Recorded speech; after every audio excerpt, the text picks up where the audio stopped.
Good morning, Boris. This is Angela from Advanced Net Labs. Can you hear me? Yes. I can hear you. Good morning, Angela. How are you? Excellent. I'm fantastic. Are you the host for this session? I am the moderate. Well, I'm the panel chair and the discussant. So does that mean I'm the host as well? Okay, so there were Zoom hosts assigned to launch the meetings. So just wondering if anybody here is comfortable enough to assume the host role. Basically, all that means is that when you see people in the waiting room, you just click admit. Okay. Miriam or Raquel, are you comfortable doing that? Or are you presenting? I'm actually presenting. Okay. Yes. I'm presenting as well. So Okay.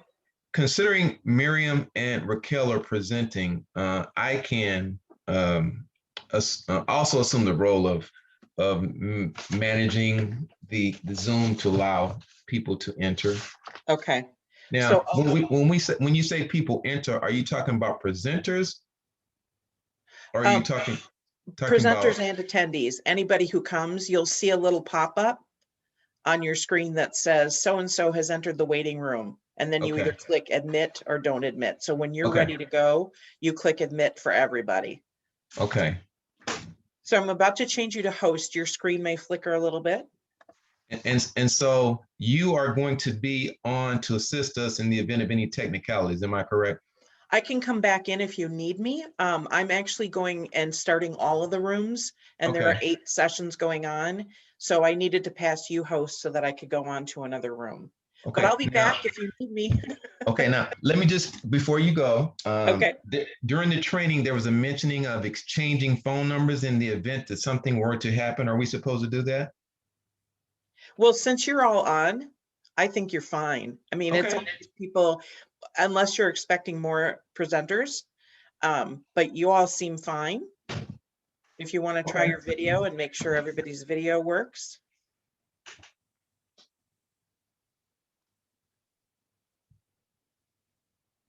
Okay, let's see. Let me turn my light on. Y'all have beautiful pictures, by the way, Miriam and Raquel. Thank Boris, you. yours isn't bad either, Boris, but I just like, you know, the ladies are looking sharp in there. Oh, yes, absolutely. Absolutely. I guess I'll have to grab my jacket here shortly as well. So is this good? That's good. Yeah. Okay. And you sound great. Okay, we're good to go. Miriam, you're looking great. Raquel, where are you? Palm Springs? Oh, you're muted, sweetie.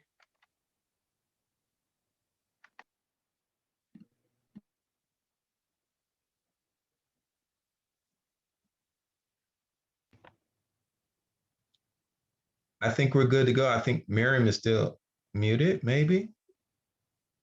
Okay. Or is that Raquel that's muted?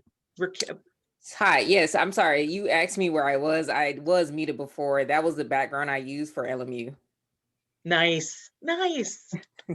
Hooray. All right, I'm gonna go start another meeting. Boris, you're on, and hopefully you get a good crowd today. Okay. So, but I'll be back if you need me. Okay, thank you. Thank you.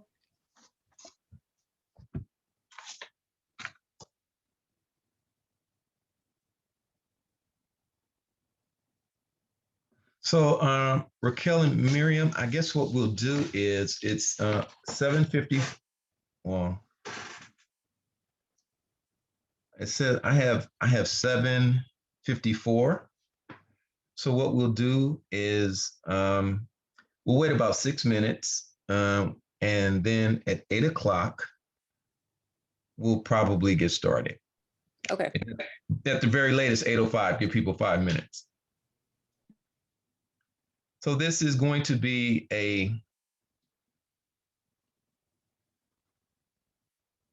it's going to be a professional yet informal discussion and conversation. Hopefully that makes sense. Yes, that makes sense. Okay. So we certainly know that our research is important, particularly around this subject matter, the context of this subject matter, the implications, and the research ramifications. So we certainly acknowledge that. However, we do want to take a moment and pause. We're in a format that may allow us to be less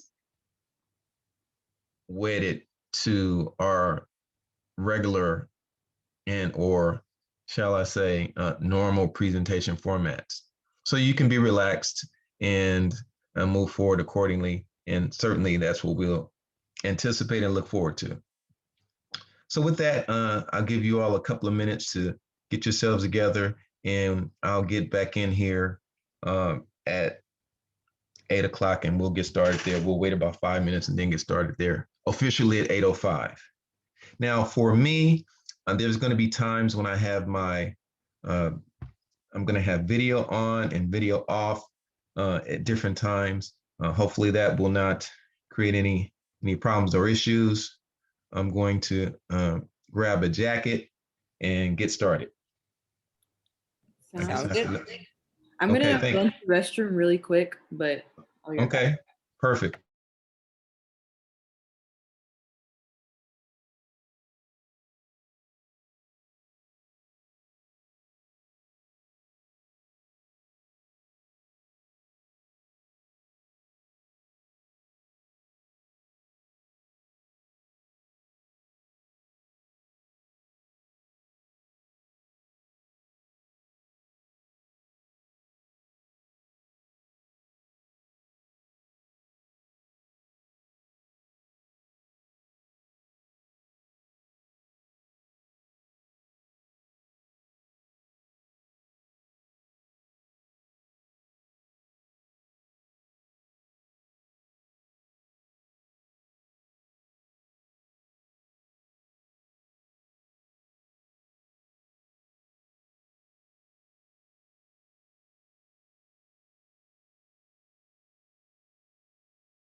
Good morning, everyone. We'll get started here shortly. We'll give people about 5 minutes to come, and then we'll get started about 8:05. Once again, good morning.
Good morning, everyone. Good morning. How's everyone this morning?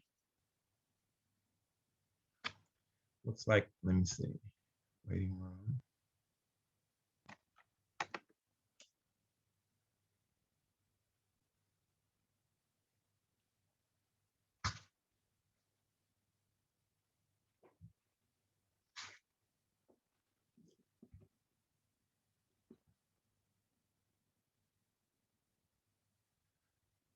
Good morning, good morning, good morning. Good morning.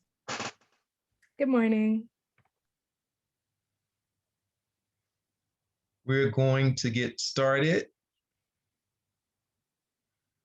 My name is Boris Ricks. I'm an associate professor of political science at California State University, Northridge, and I'm also the director for the Center for the Study of Southern California. It is my esteemed honor to chair and also serve as a discussant for this very, very important panel. So I believe that we have our presenters, as I can see from the participants, and we'll get started. Now, one of the things that I think in a group this size, since there's 10 of us, if we could just briefly just say hello, our names and institutions, that could be helpful for further collaborations, questions, and things of that sort. So let's just quickly, and we can go from, if you have all the participants on your screen, we're gonna go from left to right, beginning at the top. Okay? So that means, Raquel, you're up. Hi, everyone. My name is Raquel Williams. I am a student attending Loyola Marymount University with a major in political science. Hi, everyone. My name is Shea Crowder. I'm an assistant professor at Loyola Marymount University in Los Angeles. Hello, everyone. My name is Miriam Admasu, and I'm a senior international relations major, health and society minor at Loyola Marymount University. Good morning. I'm Elsie Scott. I am the director of the Ronald Walters Leadership and Public Policy Center at Howard University. And I'm a former professor at a number of colleges, as well as having worked in about 3 police departments. Welcome, Dr. Scott. So we'll get started here. Now, the format we're going to use as we get started is we're going to have the presenters make their presentations, and after their presentations, we're going to entertain discussion, and then we'll open it up for questions. We're going to give the presenters, I'm letting some more people, I'm going to give the presenters a 12 to 12, no more than 15 minutes, a 12-minute time for presentations. So presenters, does that work? Yes. Okay. Yes. If you can do me a favor, make sure your reactions are working. If you are a presenter, could you please raise your hand so that I can see that on the screen? Okay, very good, very good, very good. Okay. Okay. So without a without a particular order,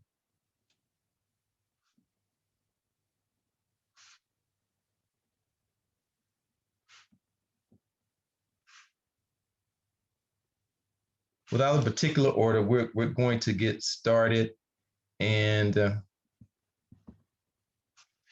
note your clocks, your timepieces. It's 8:10. And so you can lower your hands now. Thank you so much. And we're going to begin. And so I'm going to try to manage the questions and the clock as well.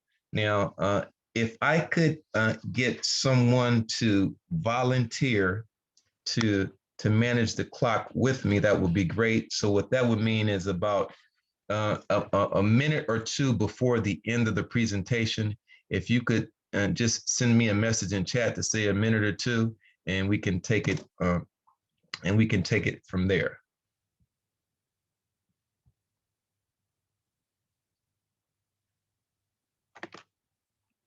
Okay, Chayla, I have you down, Dr. Crowder. Thank you so much. No problem. Okay. So now that we have our format, we're going to get started here. A couple of people are still popping in.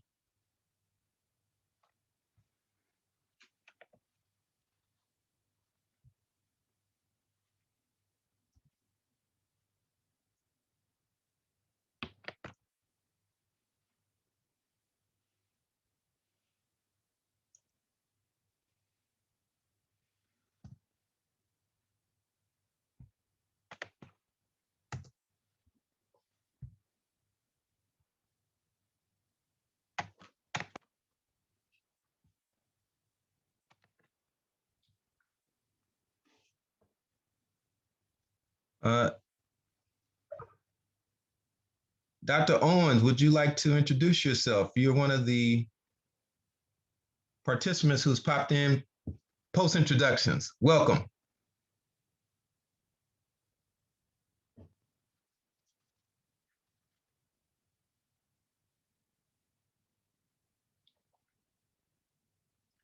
Is there anyone else? Is there anyone on who has not had an opportunity to introduce themselves? We can get that done quickly and kick off at 8:15.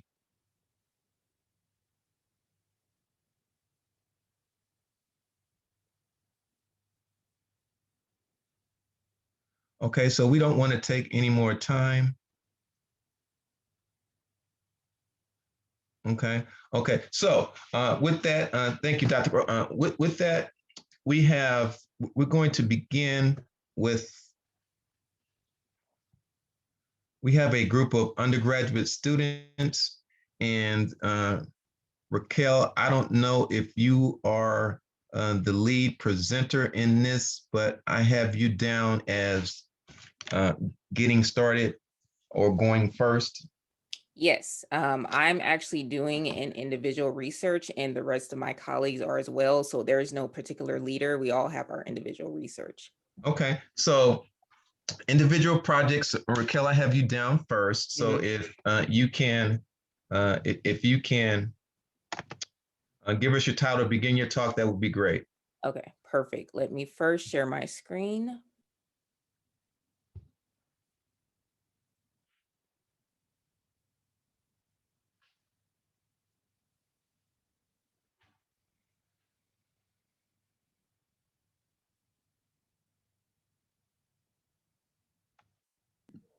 Okay, hopefully everyone can see my poster and I can get started.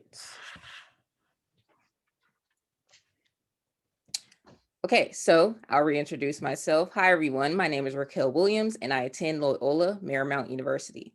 I appreciate the panel, the Conference Planning Committee, for allowing me to present my research. I also express gratitude to my research mentor, Dr. Crowder, for guiding me throughout the research process. Before I review the data, I must demystify the rudimentary perception of abolition. Abolition is not a singular occurrence that automatically eliminates social problems. Simply, abolitionists do not seek merely to burn down the prisons and police departments.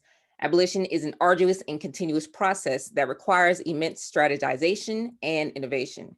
The original intent of abolition was to reimagine non-punitive alternatives that are conducive to the safety and protection of Black people. Hence, I broadly use the term abolition as a frame of reference because dismantling the police department is a component of abolition, which ultimately seeks to prevent harm and end violence in the Black community. Of course, the heinous murders of Breonna Taylor, George Floyd, and countless Black victims of police violence prompted Black activists and organizers to advocate for the abolition of police during the summer of 2020. For my research, I examined the intergroup heterogeneity of socioeconomic status within the Black community and its effect on opinions about police abolition, specifically the dismantling of LAPD departments. Additionally, my project analyzes the relationship between support for police abolition and relative socioeconomic status factors, such as household income, education, home ownership, and work status among Black Angelenos. According to the data, 37% of Angelenos are in support of dismantling the police.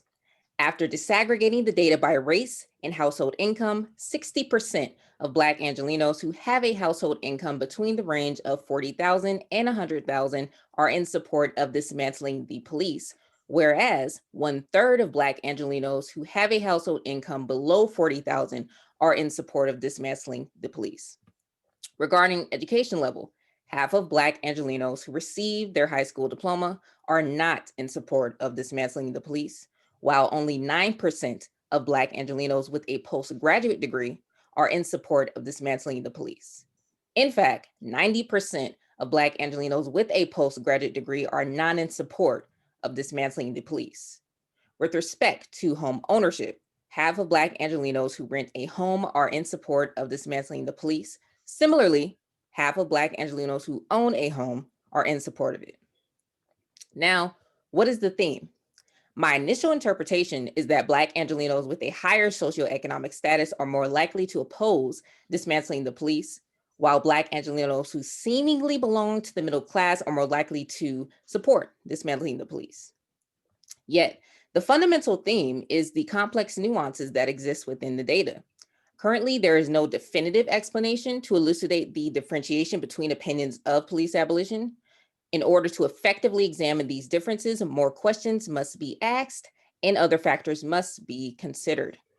For future research, there should be an intracommunal analysis which investigates the perception of harm and threat, as well as the experiences of interpersonal violence. There must also be clarification of the financial condition of the respondents, as well as the opinions on carcerality and ostensibly opinions on abolition. Overall, this project illuminates the overlooked issues of elitism and classism within the Black community, which differentiates perspectives of policing and exacerbate pre-existing inequalities. In order to holistically analyze the opinion on police abolition, more data must be collected. Thank you. Thank you, Raquel. Thank you.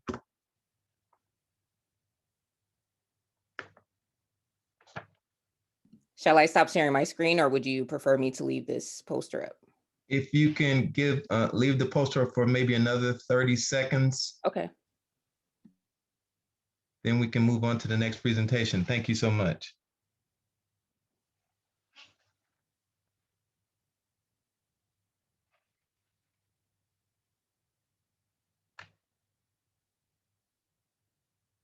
Thank you, Raquel. Thank you.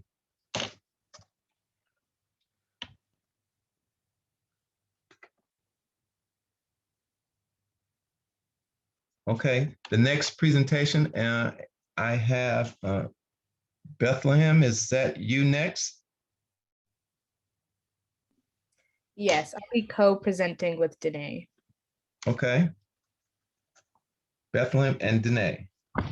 Yes, I'm just going to share my screen as well. Very good. Thank you so much. Okay.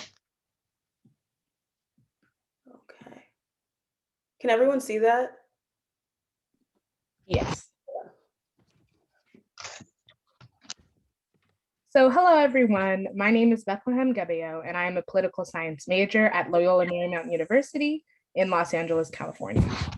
Hi, everyone. My name is Danae Arun Smith, and I'm also a political science major at Loyola Marymount University as well. Just as a forward, we'd like everyone to know that we chose the colors of pink and orange in order to stand in solidarity with the Mothers of the Movement. This is a group of Black women whose children have been killed by police officers or gun violence. In addition, we want to stand in solidarity with those of you, or with those who have been affected by gun violence, and we thank you for joining us today. This summer, our country witnessed a nationwide epidemic that killed numerous victims. For people of color, and especially Black communities, this nationwide epidemic is nothing new. The police. We, as political science students, felt a duty as future politicians, lawyers, and lawmakers in order to contribute to the structural and institutional changes that were being made on and off our campus. Therefore, we formed the Black Political Science and International Relations and crafted a call to action to our entire department, thus resulting in a citywide public opinion survey surrounding police brutality and race relations, a university-wide town hall, and a year-long class focusing on social justice research and Black politics. Our research aimed to analyze how race and ethnicity was a factor in how LA residents responded to questions about police threat perception, defunding the police, and attitudes towards community investment. As for our methodology, the Thomas and Dorothy Levy Center for the Study of Los Angeles, Study LA, is a premier public opinion research organization studying the dynamics of Los Angeles. Moreover, it is known as one of the leading undergraduate research centers in the nation and is an acknowledged LA authority in public opinion surveys, exit polls, and leadership and community studies. Therefore, with their help and guidance, along with our faculty mentor and professor, Dr. Crowder, we launched the 2020 Police and Community Relations Survey.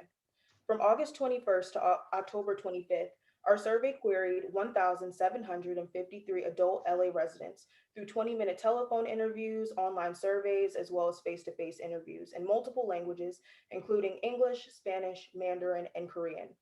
Overall, residents were asked about the attitudes and opinions of the Los Angeles City Police Department, also known as the LAPD, during the period of nationwide demonstrations.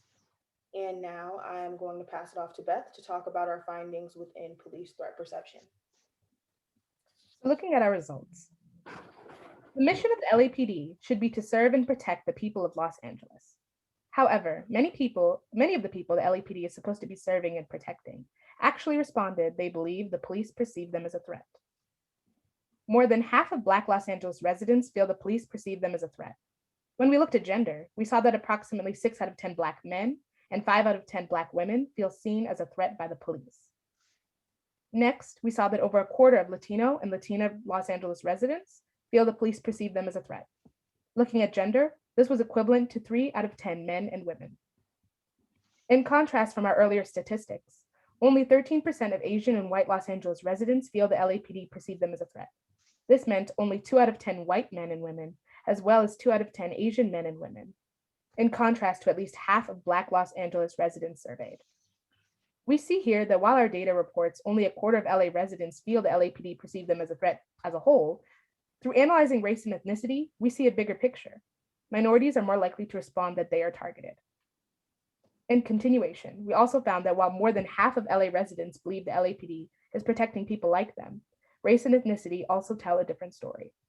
Only 4 out of 10 Black residents and half of Latino and Latina residents believe the LAPD is protecting their community, as opposed to at least 8 out of 10 white and Asian residents. Moreover, out of all racial demographics surveyed, Black respondents were least likely to respond that the LAPD is serving and protecting their neighborhood. Only 46% agreed, as opposed to at least 70% of white. The key finding from our data was that racial bias exists in the LAPD's policing of our city. Upon discovering that Black residents were more likely to respond that they are seen as a threat by the police, I think of victims like Anthony McLean, a Black man that was killed during a traffic stop this past summer. When asked why officers shot McLean, they responded that they mistook McLean's belt buckle for a weapon. In the eyes of the police, your cell phone, belt buckle, or reaching for your glove compartment are all signals that you are a threat. The story of Anthony McLean is only a glimpse at why Black residents are more likely to respond that they are seen as a threat by the LAPD. And now I'm going to pass it back to Danae to share our findings surrounding the opinions of defunding the police. On the survey, we asked, how much do you support or oppose each of the following? The study showed that 62% of respondents supported redirecting funds from the police into local programs. In addition, 47% of respondents, or nearly 5 out of every 10 respondents, support defunding the police. And finally, nearly 3 out of every 10 respondents support fully dismantling the LAPD. In the same token, former President Barack Obama has recently been under fire for the following statement. He said, "If you believe, as I do, that we should be able to reform the criminal justice system so that it's not biased and treats everybody fairly, I guess you can use a snappy slogan like defund the police. But you know you lost a big audience the minute you say it, which makes it a lot less likely that you're actually going to get the changes you want done." Thus, President Obama's views, as well as the views similar to his, echo the sentiments of respectability politics and demonstrate how misunderstood the slogan defund the police truly is. Defunding the police is a slogan that supports divesting funds from the police and reallocating them into the community. Thus, the 62.4% of Angelenos who fully support redirecting money back into the community, whether they know it or not, essentially support defunding the police. I also can't help but wonder if the 52.9% of Angelenos who oppose proposals to defund the police know that they're opposing community reinvestment and eliminating opportunities to make their communities better, as well as the great Los Angeles community better. In the same token, we broke the data down by race and discovered that 74% of Black people, or 7 out of 10 Black people, support redirecting funds into the community. In the same token, 5 out of 10 Black people support defunding the police, and nearly 6 out of 10 Black people support dismantling the police. We know that the LAPD's role should be to serve and protect the people of Los Angeles. However, our data reflects that minorities are more likely to feel that they are a threat in the eyes of the police. Moreover, when you feel like a threat, you feel like an outsider. Therefore, how can our communities trust an institution that makes them feel as the enemy? This is why we see Black people are major proponents of defunding and dismantling the police. Therefore, one of the main takeaways is that people are fed up and want to see a change in policing. Also, we deserve communities that have an abundance of resources and are not over-policed in doing so.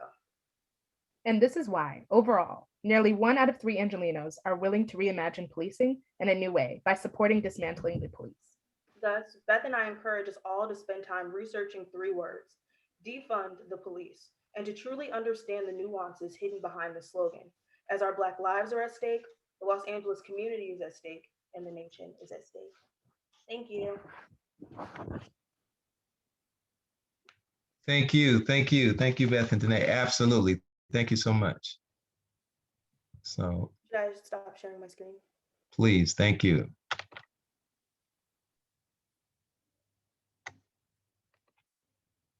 Okay. At this time now, Michaela, are you ready to go at this time? Absolutely. Let me just share my screen. Very good. Thank you so much.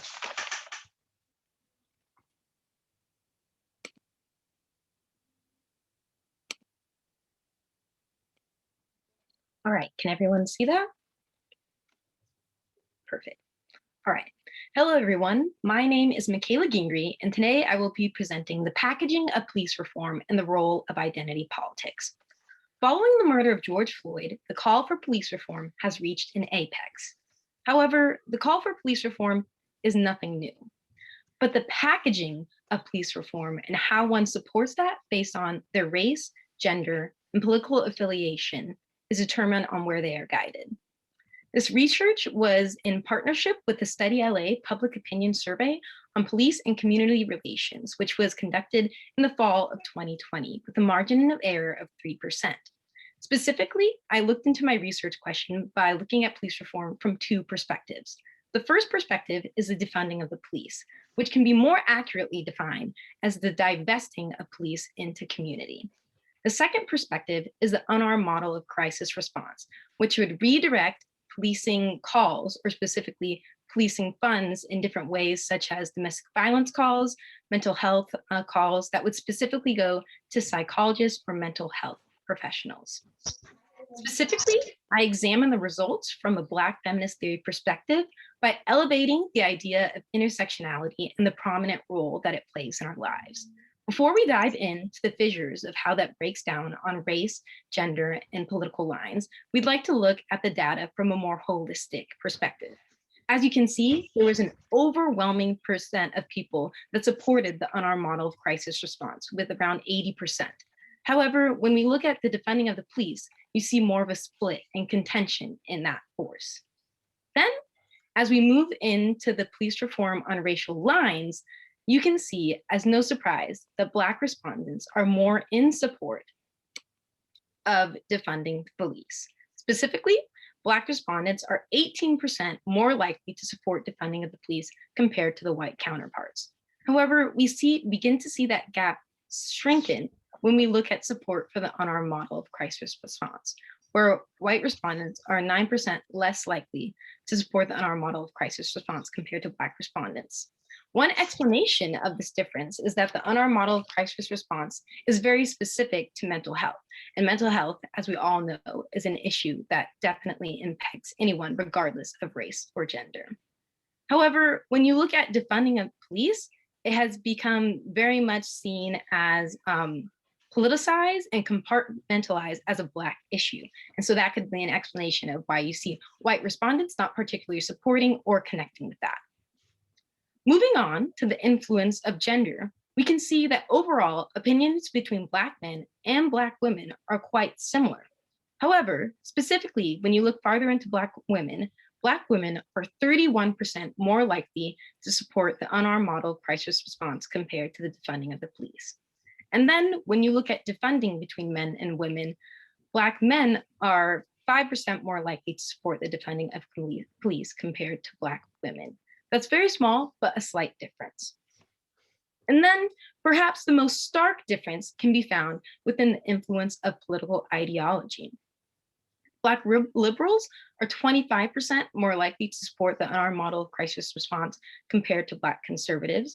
However, when we move on to looking at supports for defunding the police, you see the opposition from Black conservatives increase exponentially, where you see that Black conservatives are 26% less likely to support the defunding of the police compared to Black liberals.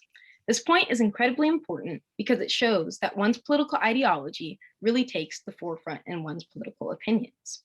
Overall, the main conclusions to take away is that this research displays the majority of respondents identify a problem in the way policing is handled. However, dependent on their intersectionality, they differ in what form of police reform they are guided to. But what is important to understand is that there is a common ground to move forward. They say, yes, police reform is needed, and that is very powerful to lead to change. The second point leaving you with is that the type of reform that people are most guided to are dependent on their race and political affiliation. While gender is a factor, it is not, in fact, the most shifting factor, as you can see from the data. And then almost most importantly, the research breaks the myth that the Black community supports the same political causes as an entire, but there are, in fact, fissures between the Black community. And then finally, intersectional identities play a prominent role in one's support of police reform. Thank you. Thank you, Michaela. Thank you, Michaela. In about give a few more seconds, 5 seconds, let's give everyone an opportunity to take, okay. Thank you so much. Thank you so much. Thank you. Now, Miriam, are you ready to present? Yes, I am. Let me just share my screen one moment. Thank you.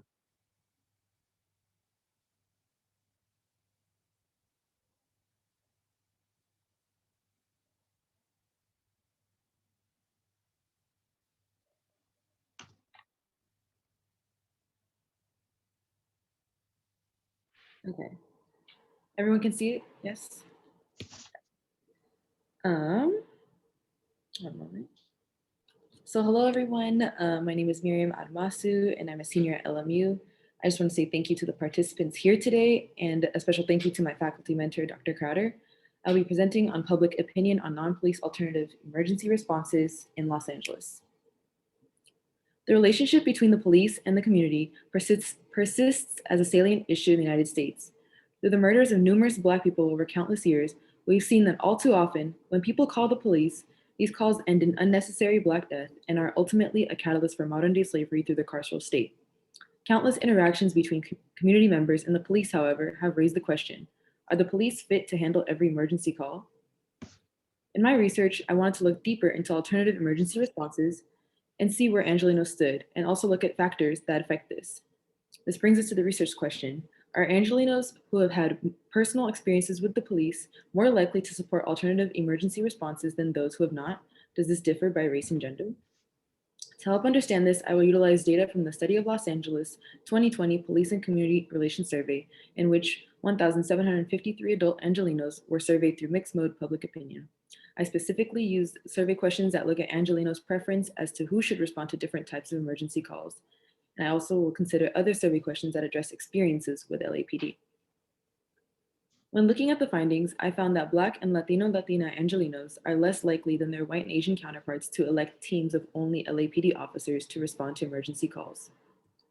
Another thing to note from the responses to this question was the fact that the second most preferred option for emergency calls pertaining to mental health crises, homelessness, and suicide prevention was non-police alternative responses. When asked about how emergency calls regarding homelessness should be addressed, Black residents mostly preferred only non-police alternatives. This is notable because despite being only 8% of LA's entire population, Black people make up a little over 1/3 of the city's homeless population. The Black population already experiences violence in various ways, and homelessness is another example of how Black Angelenos are faced with state-sanctioned violence. Black residents are making it clear that they do not want the police involved in handling these situations. When it came to calls regarding domestic violence and sexual assault, men and women held similar attitudes. So going back to my research question, we can say that yes, Angelenos with personal experiences are more likely to support alternative emergency responses. Negative experiences correlate with the option of only non-police responders, whereas experiences in general fall under the mixed option of both non-police and LAPD. Going further, I think that this shows that Angelenos are not content with the way in which emergency calls are currently approached and the role the police play in this, and that residents are in support of alternative emergency responses. Ultimately, these sentiments build on the idea of disinvesting in the police and investing in sectors that need the funds. That way they have the resources to handle such calls effectively and be met with the appropriate response, whether it be mental health workers, medical professionals, etc. And with this, we can reimagine the role of police in society. Thank you.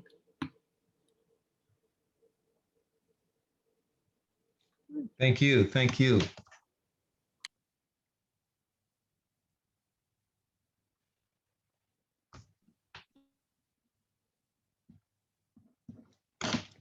Okay, if I am not mistaken, I believe that wraps up our panelists, our presentations, and we can now move into discussion and etc.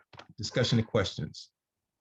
So with that, I am going to provide a few comments, then I'm going to open it up. We have some scholars and students as well who would love to ask questions about these four very, very powerful presentations. So with that, I'm going to I'm going to briefly cover some notes and then turn it over to our guests and other participants. You know, the call to defund the police is not a new call or a new term. It goes back to probably about 1969 when Fred Hampton called for that, speaking at Northern Illinois University in DeKalb. So this is not a new concept. However, I think the concept has picked up steam, has picked up meaning, particularly as it relates to environment and context, as well as political perspective. So each of the presentations were outstanding and stellar. We're talking about, you know, undergraduates who, under the direction of, you know, under the direction of Dr. Crowder, have done an amazing job and have done some amazing work. So with that, that's where we want to begin. I think they need to be acknowledged. Their work is significant, timely, and topical, and they've touched upon the topics that have certainly been, as I mentioned, in the forefront of current and contemporary news, but certainly have a historical significance, certainly as it relates to Los Angeles. We can go as far back as the Watts riots, and of course, the shooting of Eula Love, a woman who did not have the funds to pay a DWP, Department of Water and Power bill, and the postal carrier comes to present her with this bill, and of course, she uses a knife. She just shows a knife to say, you know, don't come here. She wasn't threatening anything or anyone or everyone, and lo and behold, she gets shot 9 times by the Los Angeles Police Departments. And we can go on and on with incidents that have occurred like that, and that have had impact. As a matter of fact, police shoot an average of 3 to 4 people in LA County each month. That amounts to about 45 victims each year. And in the last 2 decades, officers have killed more than 1,000 people in the county, in Los Angeles County. And this is more than problematic.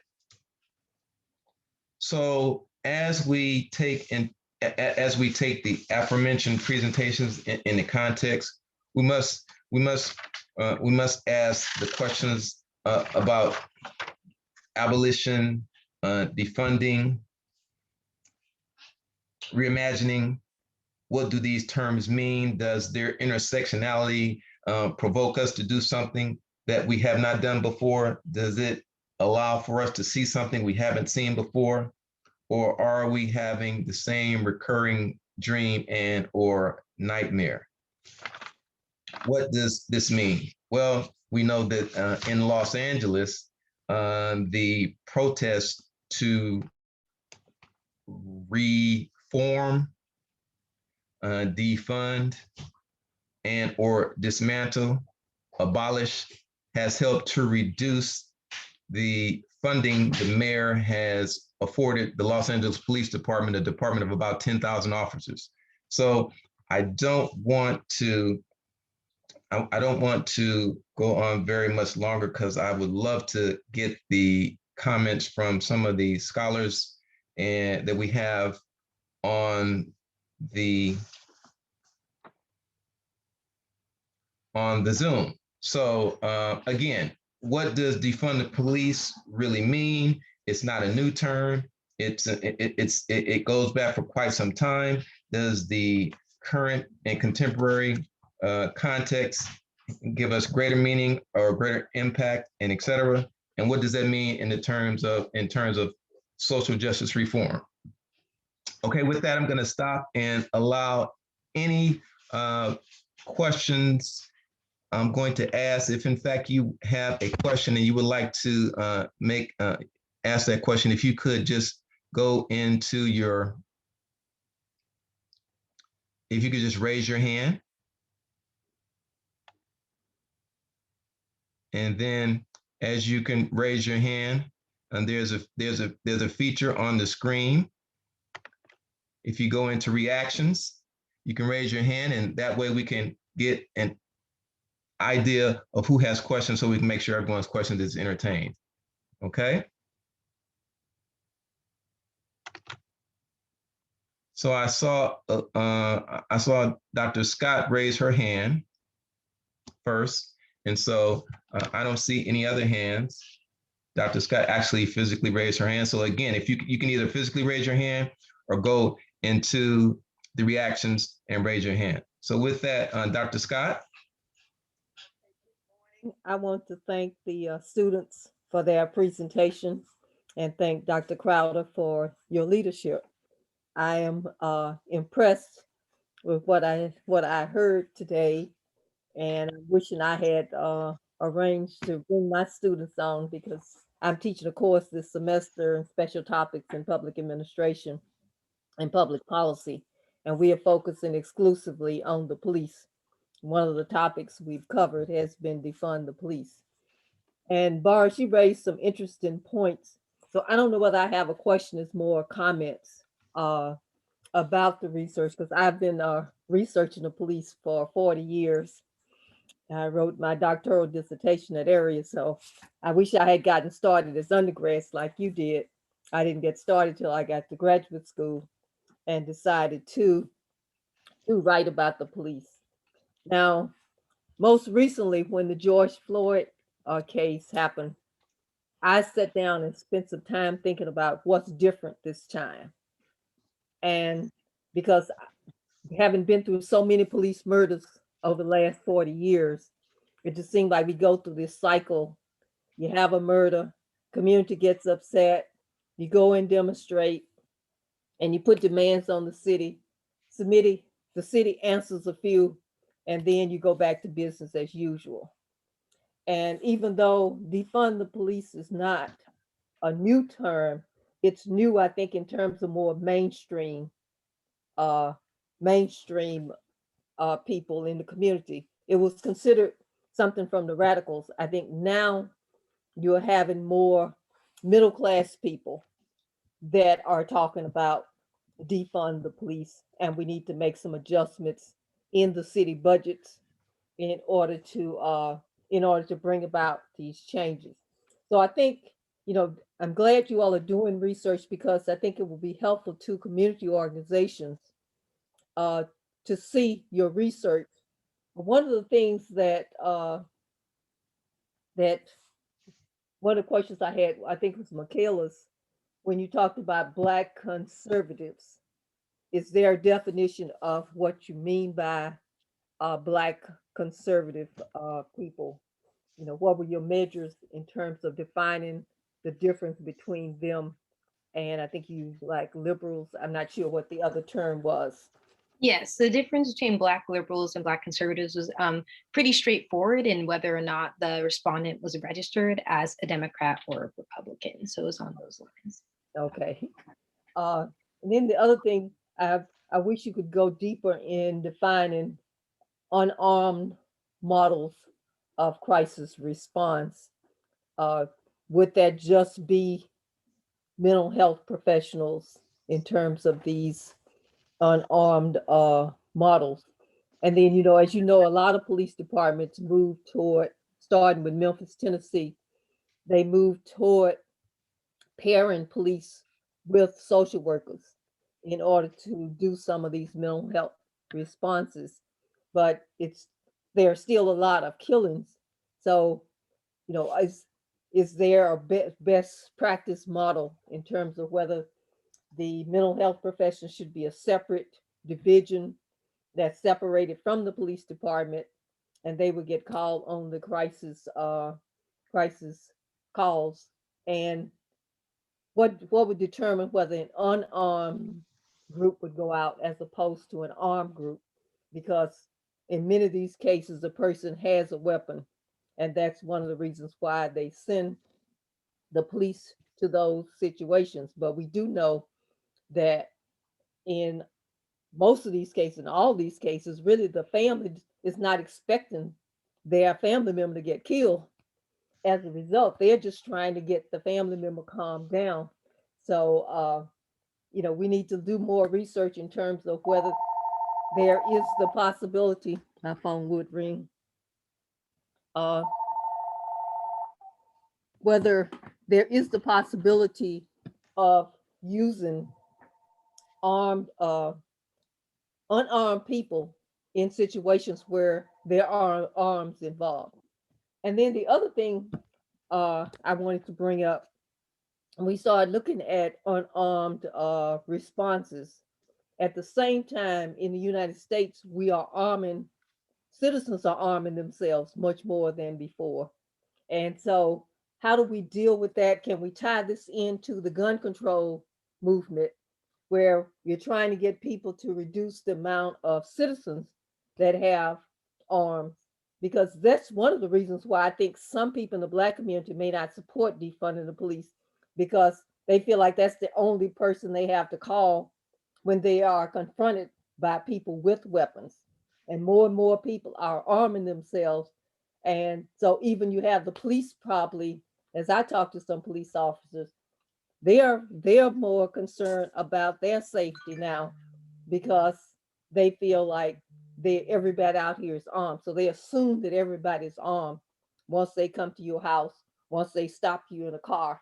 And so how do we can we tie this into a gun control movement where we can stop the arming of so many people where both civilians and police are afraid? Now, I better stop now because I don't want to take up all the time.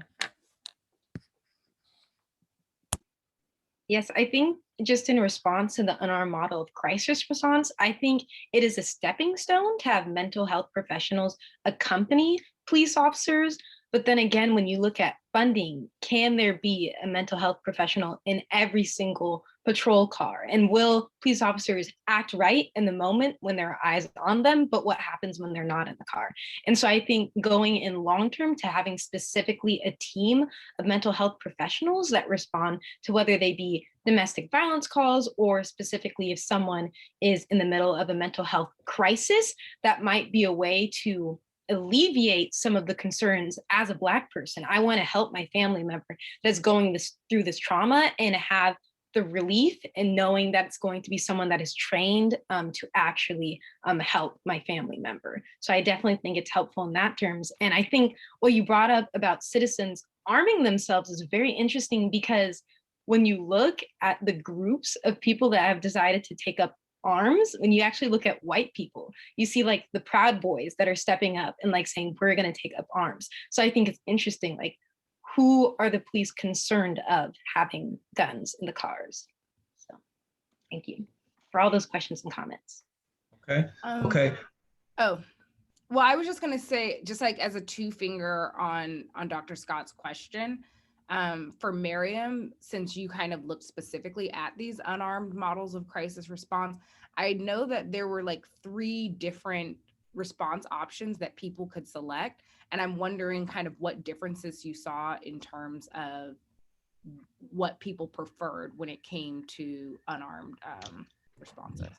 Right. So the question had 3 options in terms of different emergency calls and the responses that could be met with them. So it was only with LAPD officers, with teams of LAPD officers and non-police alternatives, and only non-police alternatives. And for the most part, Los Angeles respondents fell in line with the non-police alternative and team of LAPD combination.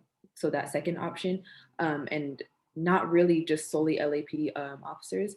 And there were some questions or some cases, excuse me, in which people preferred only non-police alternatives. So that really like stood out to me personally in that sense. And going back to the whole unarmed model of crisis response. So. Also to add, sorry to butt in, but I work with the city council and I have to listen to public safety committee meetings weekly.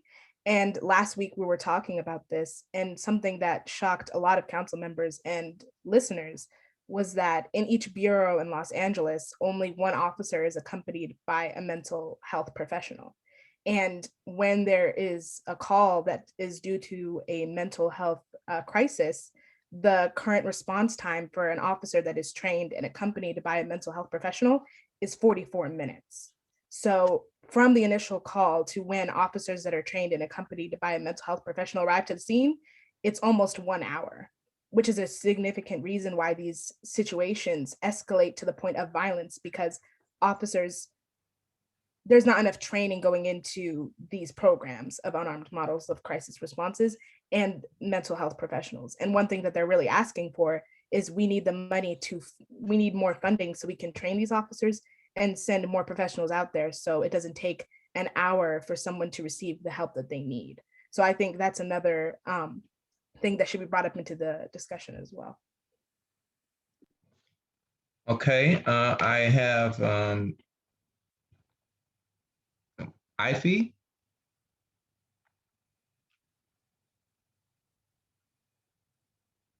Ify Williams, or is that Iffy? I think she said she had to run to answer the door. Okay. But I have another question also. Absolutely. I'm sorry. Oh. Well, I'll go really quickly because it's Go ahead. building on kind of what Dr. Scott stated, when she was sort of talking about the way in which we have people within the Black community who are concerned with this idea of defunding or dismantling the police, particularly as citizens take up arms. And kind of going back to Raquel's presentation, where she sort of initially talked about intergroup heterogeneity amongst Black people. I'm curious as to whether or not you could draw out the sort of like what specific socioeconomic factors, like was it income, was it home ownership? Where did you see the largest difference among Black Angelenos with regard to their opinions regarding policing in LA? Yes, certainly. And I also want to integrate this question with Alexandra Davis. I think she also asked, what surprised any of us of our results, and was it consistent with our hypothesis?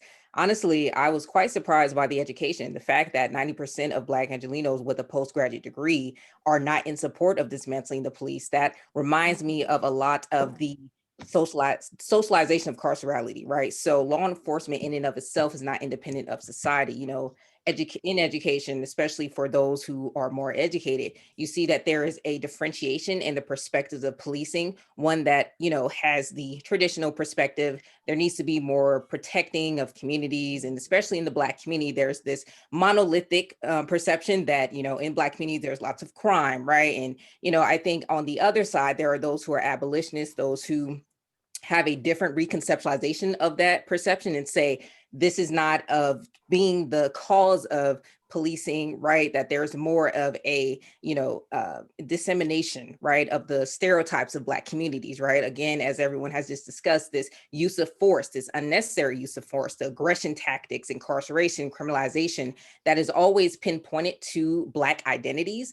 And, with this view of, social order and protection, that is most likely to be associated with whiteness, right? We see anti-Blackness as that being the pivotal, right, component of, police violence, right? So I think that specifically for my research, I think the education, right, for those who are, who have postgraduate degrees, my question becomes then, what about your education made you feel influenced to not be in support of dismantling the police, and whether your income specifically was able to benefit from that education? And of course, multiple questions that arise from that. But I think definitely education level particularly is quite interesting as it relates to perspectives of policing. Okay, I think at this time, Ife, are you ready to answer? Ife, I'm sorry. You know me 100 years. Thank you so much. And I saw that spelling just threw me off. Okay, Ife. Oh, threw you off, huh? Yes. The floor is yours. Must be LA time. Oh, I want to congratulate the students. I thought each presentation was stellar. I really enjoy it. And like Elsie, I've been doing police brutality for years. And what I found most interesting, and I'm coming off of Raquel and Shaya's, is the differences. Everybody thinks the monolithic entity, Black people, oh, we're all for defunding the police and all, and we're not. But it goes back to, I'm thinking link faith theory and Welsing's theory is that Black people are afraid regardless of income of the police. So if we all have this fear, what accounts for these differences in moving ahead with reform? And, back to, again, what Elsie's talking about, we go in this cycle of protest, reform, and then we're back to business. And not only are we back to business as usual, the police have more power at the end of the day, at the end of the reforms. So with these differences that y'all have found in the Black community towards reform, what will our future movement look like? And I'm thinking about all the protests after Floyd. Most of the crowds, I watched it on TV because even though I'm here in Philadelphia and we had plenty, I wasn't going out there there was too many people out there without a mask. But anyway, most of the people were white. And especially in New York, they put the Black people in the back. So how do all these forces fall? I mean, I would just like to hear your opinions on where do we go from here in terms of future mobilization for reform?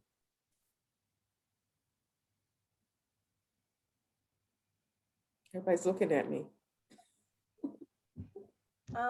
Just like my initial thoughts and reactions to the question, I feel like we're all like not even on the same page when it comes to what defunding the police is versus police abolition versus dismantling the police. Like, you hear so many different things from the media, from articles that we're reading, from social media and things that we're reading off of Instagram and Facebook and everything that's going on.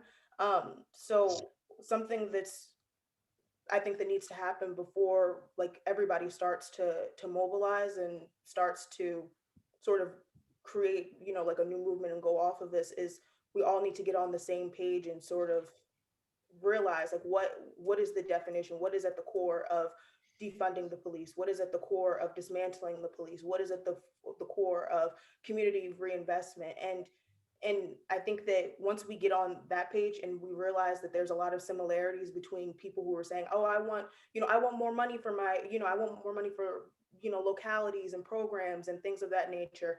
Or, I think the money should be taken from the police, because part of the reason why we started our group was because we found out that the Los Angeles, the LAPD's budget is $1.83 million. It's exponentially high. And there is progress that's being made, because $150 million was cut basically. There ended up being like an override by this LA City Council, because initially Mayor Garcetti ended up vetoing the initial cuts. He wanted it to go towards reimagining police in a different way. But luckily the City Council actually had a meeting on they held a town hall on what actually people want to see in these communities. And a lot of people, they literally just wanted beautification, and they wanted just sidewalks and things like that, like better, just better infrastructure and things of that nature. So I think, again, that just goes to speak that everybody's just on a different page and just on a different, just in a different trajectory. So I think once we sort of solidify sort of what actually defunding the police means, what exactly dismantling the police means, what exactly, police abolition, what does this mean? And we sort of synthesize all of these ideas together, I think then we'll be able to move forward and mobilize and, start what we need to do. I would just like to add a contextual comment here. I think it's really, really, first of all, let me just say this. Dr. Crowder, your students are absolutely amazing. I am so ecstatic to see them and to hear their presentations. I'm a native Angelino, and I'm a few minutes from you all at Westchester, at LMU. I'm in Inglewood. But I say that to say this: having grown up in Los Angeles, I think we may oversimplify the role that the Black police officer has played in moving into the liaison for the Black community. And as a result, we embrace and or acknowledge the Black police officer in a way that may in fact be earned in some cases and unearned in others. Keep in mind, the first African-American mayor of the city of Los Angeles, Mayor Tom Bradley, was a beloved Los Angeles police officer who rose to the ranks of lieutenant and found, after reaching the lieutenant rank, could not move any further. Transitioned from the police department and became mayor mayor 8 years after the Watts riot. So that's some context, right?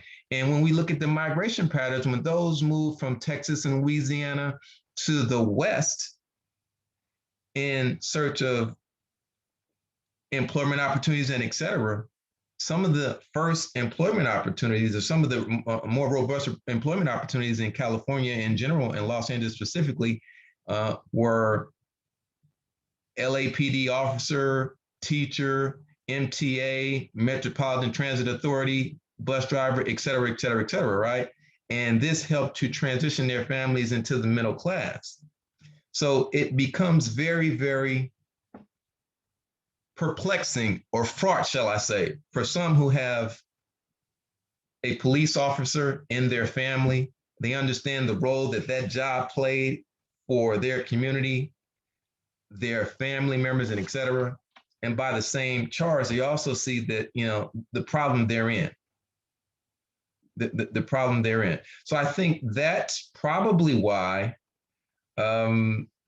there's a significant number of African Americans who are upper income African Americans who don't support this notion of defunding the police, because they saw their uncles, aunts, fathers, and mothers from another generation become police officers and retired and did something different. And those are where they are. Now, what would be interesting for this, if you overlay this with some GIS mapping, and if we could see the residents, if we could see where these folk lived, right?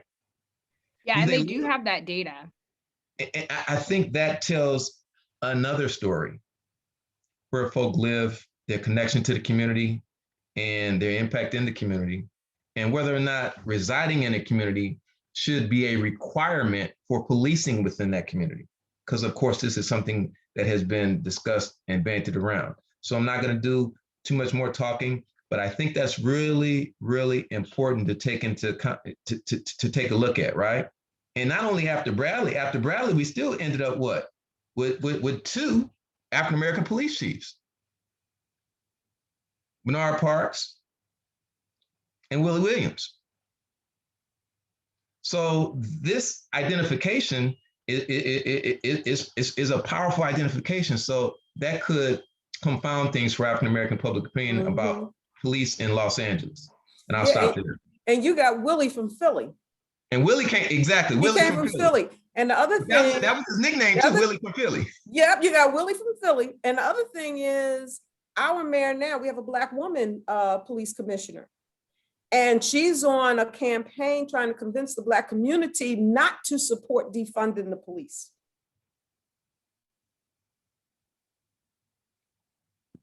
She's from Oakland, California. Oh, Lord. That's right. That's right. She's from Oakland. Mm-hmm. We had this Oakland Philly connection. I mean, this LA Philly connection. And another reason this research is important,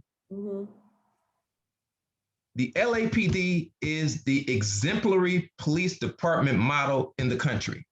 Wow. The reason it's the exemplary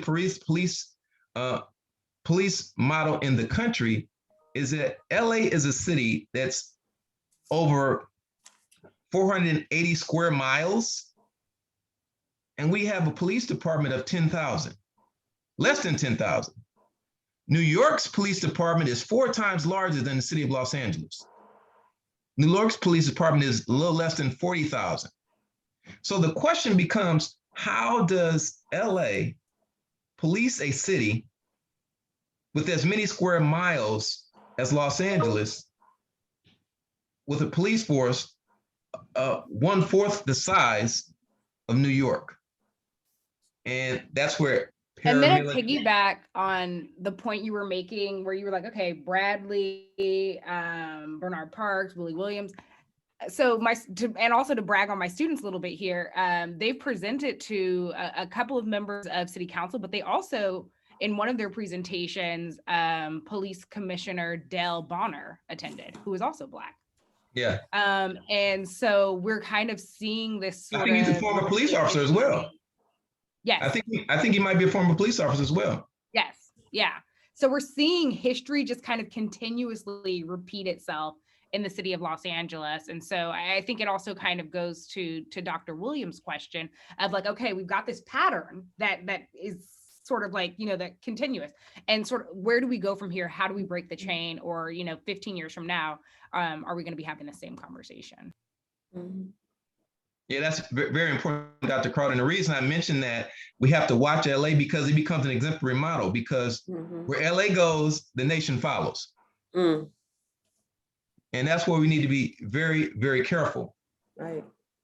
Okay, so when Right. they, I don't know whether you could say that LA is exemplary police department. I guess because our not primary, exemplary. I've been working with departments on the East, and I was working for the New York Police Department when Rodney King happened. And there was so much celebration among the police officers in New York that LA was finally being blasted by the national media. Because as you say that a lot of people see LA as the clean cut guys in good shape, and they police with fewer police officers than New York City. New York City has a bunch of scuffy old overweight people, whatever.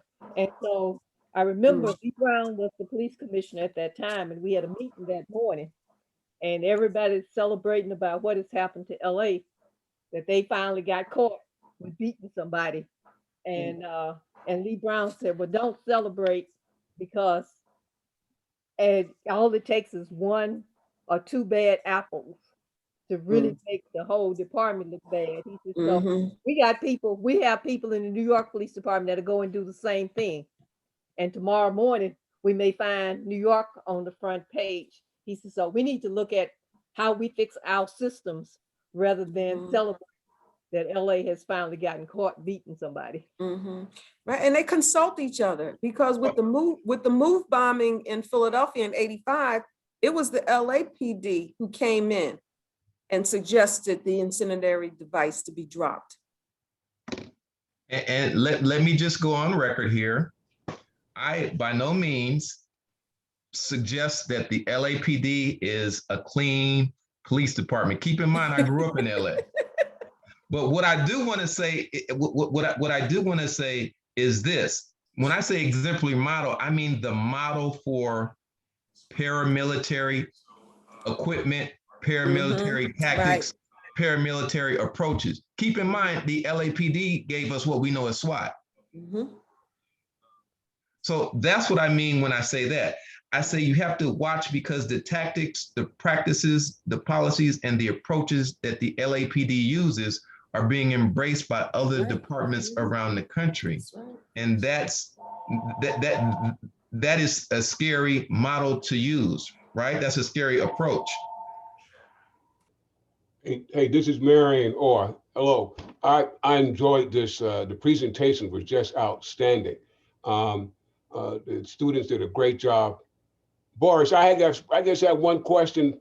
I wonder the relationship between like the city council and the mayor, and what does this sort of public opinion, findings have on how our public officials, who make the decisions about where we're going to spend our local funds. I'm just wondering how, city council people and mayors come to grips with, the kind of data outcomes that this survey can. I don't know, I'm just sort of wondering, how does a public policy maker like a mayor or a city council member or a city manager, you give me these data, what do I do with it, Okay, well, I'll give you a political consequence of that, Marion, and then I'll go back and give you another response.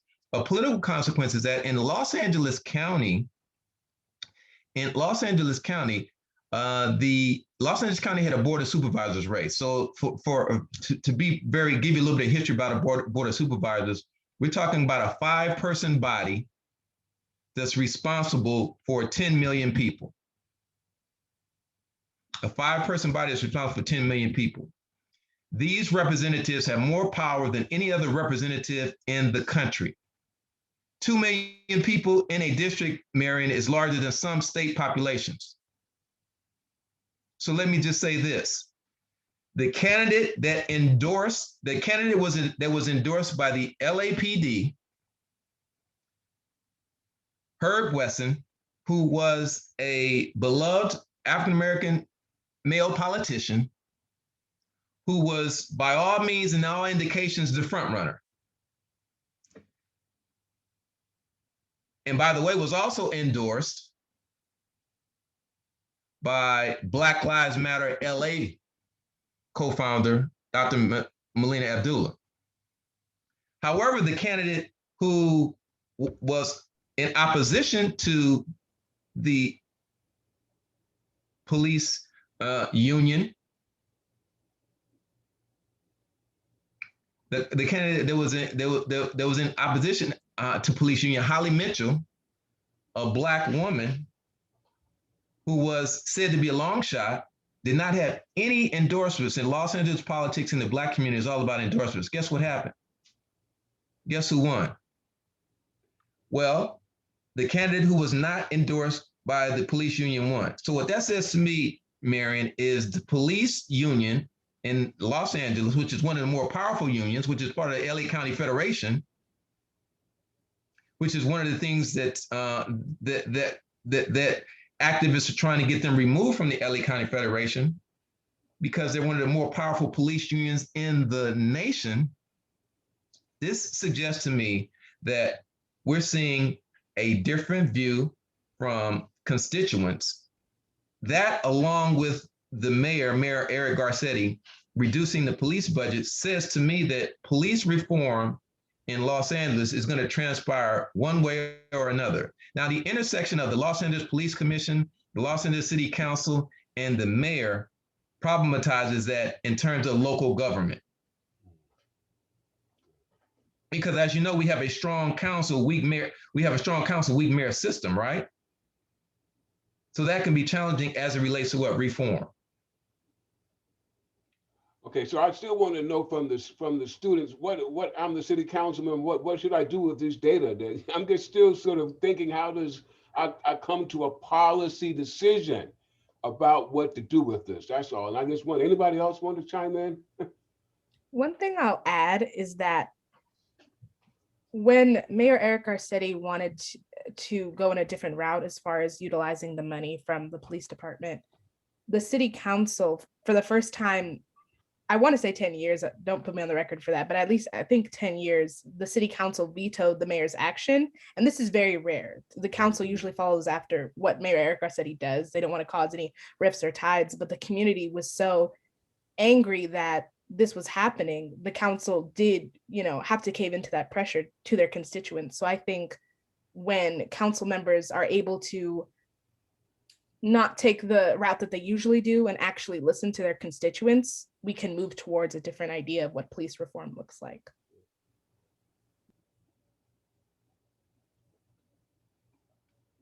Thank you.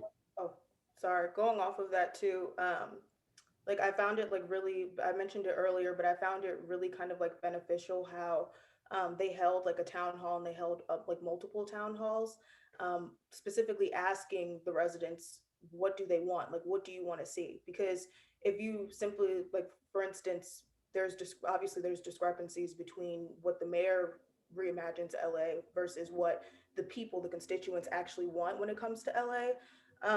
That was just very it was just interesting to see. So I think it's really important that city council members not only take the time out to, listen to research like ours, like we said, we had the opportunity to present our research and our findings to Mark Ridley Thomas. Beth and I actually work in council member Mike Bonan's office. So we actually get an opportunity to do a lot of hands-on research. So we're always putting our little bits and pieces of research where we can. So maybe that can influence him when it comes to council memos or when it comes time for him to vote, and things of that manner.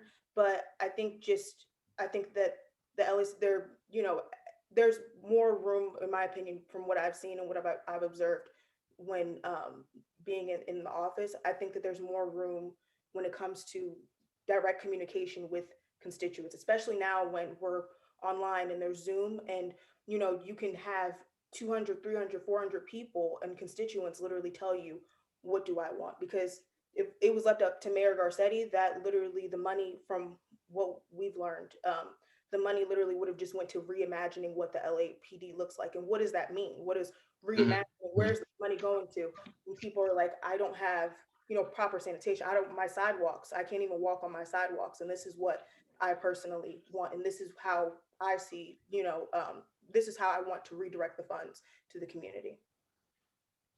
I also just want to add that I think some council members have wanted to do this for a long time, but they simply haven't had the data or the support behind them to actually go forth and create the change. And I think having town halls is great, and you hear personal stories, you hear that qualitative data. But what's really special about the public opinion survey and having quantitative data is you can just say, here are the numbers, here's the support from registered voters. Let's make a difference for our constituents.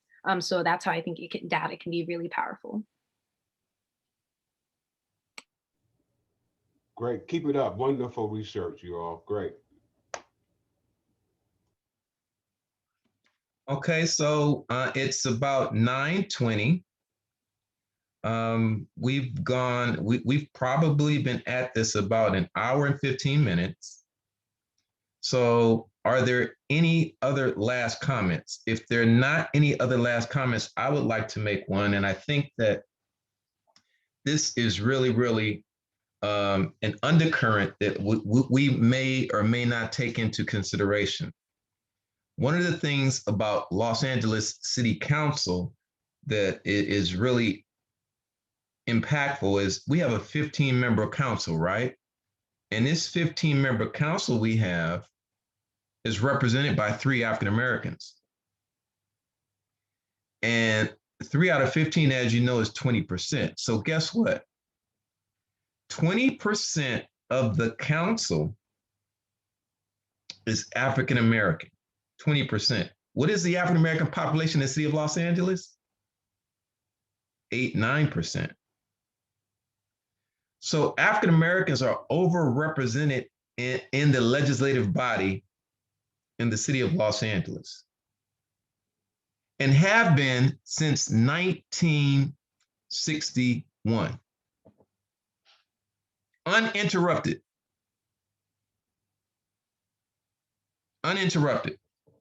Now, Philadelphia has had African-American elected officials on the city council since 1961, but they haven't been uninterrupted. Chicago has had them, they have been uninterrupted. New York has had them, they have been uninterrupted. That robust anomaly in Black elected officials and local politics speaks volumes for the African-American influence on the council within the city and the direction of the city. When you get a moment, take a look at it, look it up historically, uninterrupted. And guess what? Los Angeles is the only city that has had African-American leadership that's been uninterrupted for that long of that period of time. So how do we explain that? How do we explain that? And we've had 2. Some say 3. We have had 3 riots that have impacted, or 3 instances of civil unrest that have involved the LAPD, that have had significant impact on African American communities.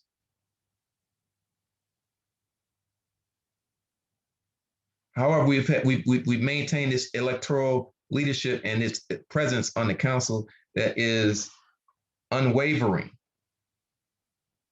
What does that mean?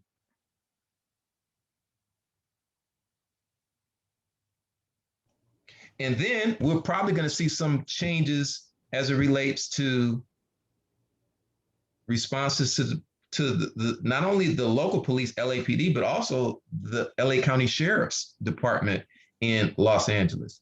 Particularly now, we now have something that no other county legislative body has. We have a county board of supervisors, 5 individuals representing 10 million people, 2 million people per district, and all of them are women. First time this ever happened. All of them are women. That's crazy. Wow. The newest member of this body is Holly Mitchell, a Black woman. So what does this mean for police reform in the future if we look at it from the perspective of Los Angeles County?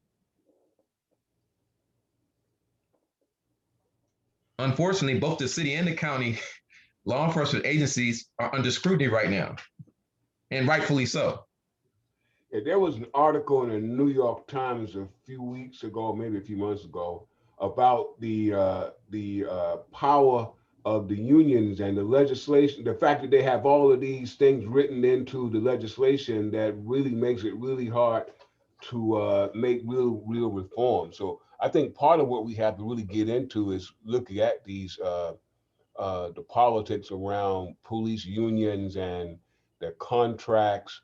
You know, I had this past semester had the former mayor of Providence come to my Zoom in my class, and he told my students that in the police contract is something they want to end the contract. They have to salute the mayor whenever the mayor comes out. It's a part of the contract that they have, that the cops have to salute the mayor of Providence, whoever the mayor is. And this been in the contract for years. And I only make this one observation, is that they didn't like this mayor, and so they all at one point just stopped saluting. And they made a big issue out of it, but when they got down to it, the only reason it became an issue because it's a part of their contract. My only point is that I think these unions have tremendous power and influence in terms of how they set these contracts up. The Bill of Rights. We have something here called the Rhode Island, the Police Officer Bill of Rights here in Rhode Island, which makes it very, very, it's very, very lean heavily toward officers. So anyway, you guys continue doing this research. It is just important work, and I'm really glad I was able to zoom in on this conversation. I've got to run, so it's good seeing all of you. Boris, good seeing you. Good seeing you. Good seeing you. Okay, I'm going to give the wrap up last comment to Dr. Crowder. Thank you, Dr. Orr, Dr. Williams. Dr. Crowder, we're going to allow you to close us out. Thank you so much, Dr. Ricks. It was really valuable to have your insights and the insights from the rest of the folks attending this panel. To the students, I'm super proud of you all. You've killed it. Your presentations were excellent and phenomenal. I'm really excited for you all to continue sharing your work and just to see how far your research has come. This was a student-led initiative to have the Center for the Study of LA field this survey. And so this data is because of their efforts and their hard work. I'm just really excited and I'm proud of y'all, and I can't wait to brag to the rest of the department about how great you did. So I will see y'all in a couple of weeks, because next week people are presenting, I think, at Western, and there's just, yeah. So congrats everyone. I will email you, and thank you all for attending this panel. And thank you again, Dr. Ricks. Thank you all. Have a wonderful Friday, and you students are awesome. Bless you all. Thank you. Thank you. Thank you. Take care, Dr. Williams. Good seeing you again.